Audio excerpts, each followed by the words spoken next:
अस्सलाम वालेकुम। मैं हूं तहमीना शेख। जावेद बट का पोस्टमार्टम रिपोर्ट का स्टेटस क्या है? जी हाँ, पोस्टमार्टम रिपोर्ट आ चुकी है और पोस्टमार्टम रिपोर्ट क्या कहती है ये मैं आज के व्लॉग में डिटेल के साथ आपको बताऊंगी। किसी भी मर्डर को ट्रेस करने के लिए पोस्टमार्टम रिपोर्ट का किरदार बहुत अहम होता है। इसके साथ साथ जावेद बट कैसी शख्सियत का मालिक था और इसकी फैमिली ट्री में कौन कौन है, ये तमाम चीज़ें भी मैं आज के व्लॉग में आपको बताऊंगी ताकि डिटेल से आपको समझ आ सके कि वो शख्स जो अब हम में नहीं रहा, वो शख्स जो इस दुनिया से चला गया, वो कैसा शख्स था, उसका किरदार कैसा था। तो आते हैं हम अपने टॉपिक की तरफ और डिटेल से बात करते हैं। सबसे पहले मैं आपको जावेद बट की फैमिली ट्री के हवाले से थोड़ा सा बताऊंगी कि जावेद बट साहब जो हैं, जो अब हम में नहीं रहे, मकतूल हैं, इनके 2 बेटे हैं और इनकी 1 बेटी है।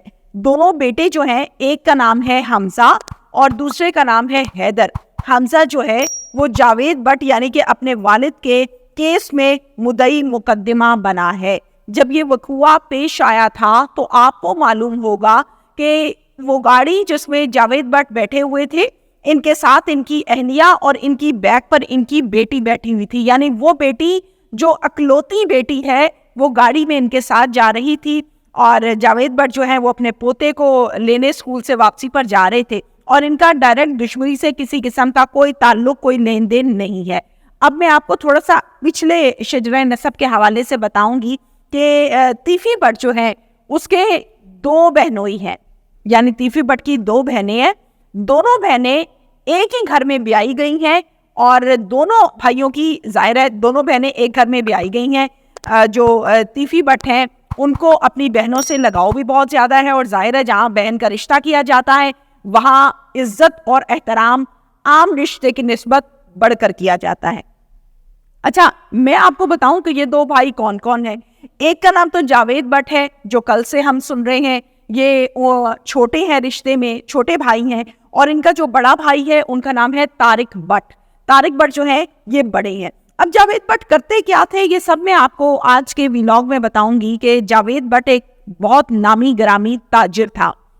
जावेद बट प्रॉपर्टी का काम बहुत बेहतरीन किस्म का करते थे। इसके साथ साथ मैं आपको बताऊं कि अकबरी मंडी जो कि लाहौर की मशहूर मंडी है, तमाम लोग यहाँ से सामान लेने आते हैं, जाते हैं, लेकर जाते हैं।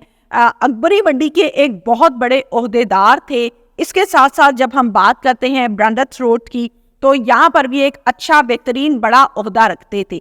एक कारोबारी शख्स होता है, एक बड़ा ताजिर होता है, अकबरी मंडी का ओहदेदार होता है, तो फिर बाकी की ताजिर बरादरी भी उसके साथ बिल्कुल मर्ज होती है, मिलकर चलती है। तो जहाँ पर हम ताजिर बरादरी की बात कर रहे हैं तो ताजिर बरादरी इस टाइम लाहौर में बहुत ज़्यादा अफसुर्दा है, बहुत ज़्यादा गम व गुस्से में है और ताजिर बरादरी ने एक ऐलान किया है कि हम जनाजे के बाद मिलकर मुशावरत के साथ एक ऐलान करेंगे कि हम मुल्कगीर हड़ताल, मुल्कगीर एहतजाज करेंगे कि जावेद बट को बेगुनाह को कत्ल कर दिया गया, हमें इसका इंसाफ चाहिए।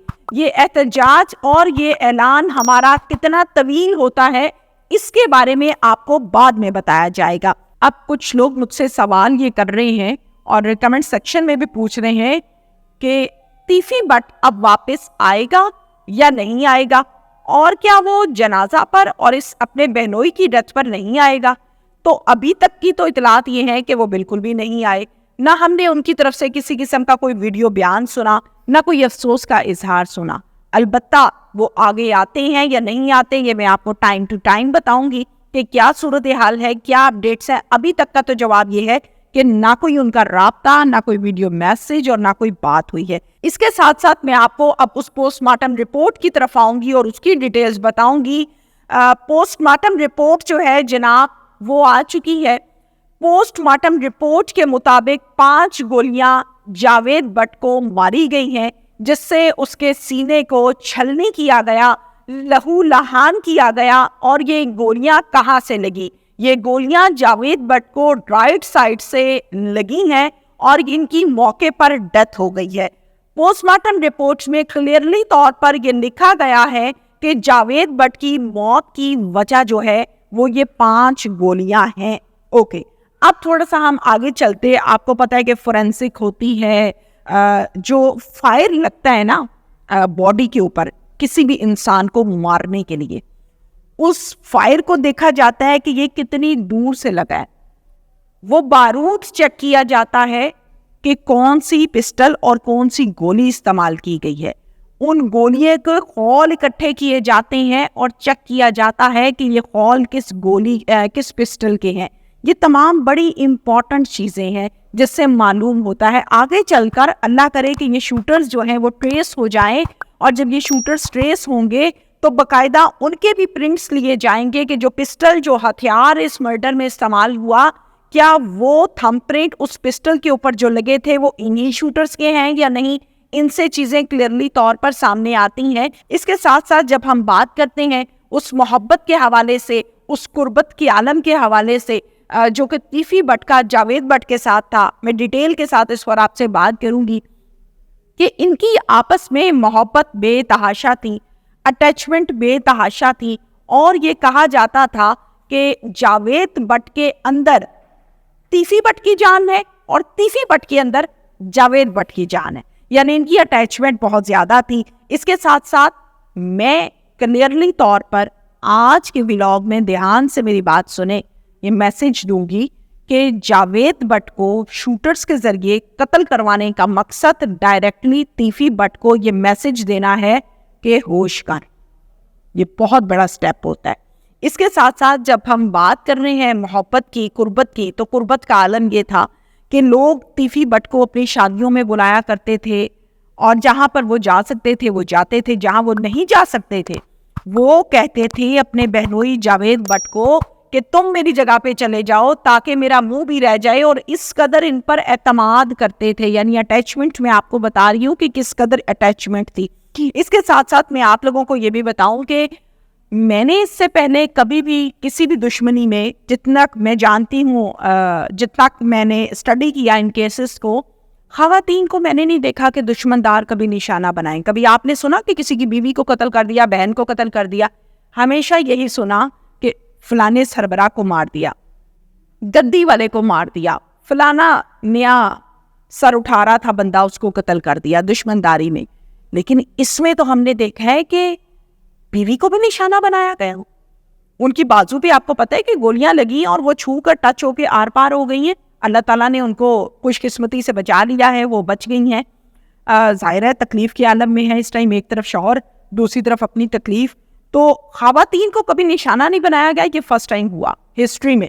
इसके साथ साथ उनकी अपनौती एक ही बेटी जो गाड़ी में बैठी थी, खुदा न खास्ता वो बच्ची खुशकिस्मती से, अल्लाह का शुक्र है कि महफूज रही, उस बच्ची को भी गोली लग सकती थी।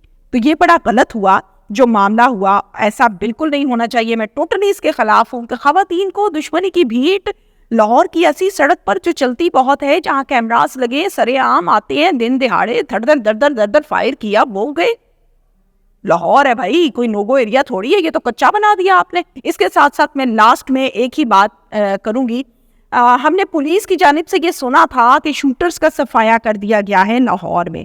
अगर शूटर्स का सफाया कर दिया गया है तो डॉक्टर शाहिद सदीक को कत्ल करने वाले कोई जिन और जिन्नात नहीं थे, अमीर बालाज को कत्ल करने वाले जिन्नात नहीं थे, और अब जावेद भट्ट को कत्ल करने वाले भी कोई जिन्नात नहीं है, कोई आसमानी मखलूक नहीं है, ये शूटर्स ही है। ये कहाँ से आ जाते हैं? बाद में पता चलता है इनका ताल्लुक विहाड़ी से है, फिर पता चलता है इनका ताल्लुक मियाँ वाली से है। तो मुझे ऐसा लगता है कि शूटर्स पर खासा काम होने वाला है। एक शूटर जो होता है उसके अगर आप सिर्फ और सिर्फ एक आईडी कार्ड को स्कैन करके चेक कर लें, उसका सीआरओ सारा आ जाता है कि इसने पहले क्या क्या किया हुआ है।